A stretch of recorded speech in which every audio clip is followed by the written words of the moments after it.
A Zena da un po' di tempo e canzoni nasciano come i funzi. E come i funzi che ne de buone e de gramme, velenose niente, e a va ben così.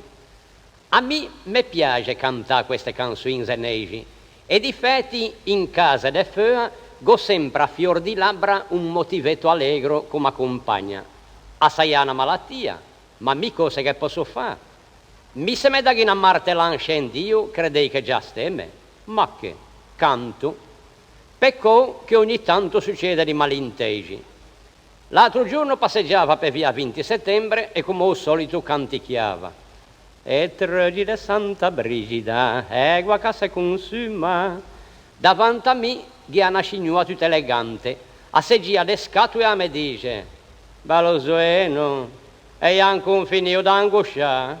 A voi cosa vi interessa? Non ho diritto mie ferie?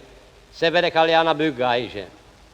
Ma quello che capita a fea non è niente di fronte a quello che succede in casa a me, nel cosiddetto ambito familiare. Questa passione per la canzone zenese alla finito per rendere la vita impossibile. In me non mi vogliono sentire cantare. E mica perché ha una brutta voce, anzi, non faccio per dire, ma quando canto me, e gente resta tutta a bocca aperta che pantanti portastecchi. Sono proprio canzoni zenesi che in casa a me non vogliono sentire. Se canto o le mainà, me zeno o s'arraggia perché ricorda quando si sbarcò per sposare mia figlia. Se canto lontano dai oggi, mia figlia che patisce perché ha le presbite. Se canto vegia barca, me soggia a dice che ti mucchetti. E non basta. Se canto a scia, me cugnò o dice che lo con lei perché ho travagliato andarsene e ho lo due de baccalà.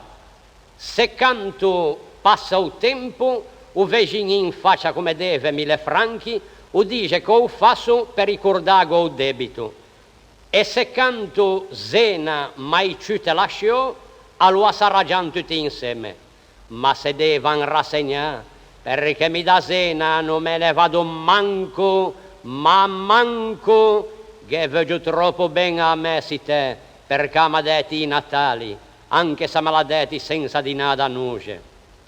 Posso essere miscio o carico de franchi, Zueno come egua o qui capelli gianchi, qua panza pina o custo maguveu, ma se no canto meu.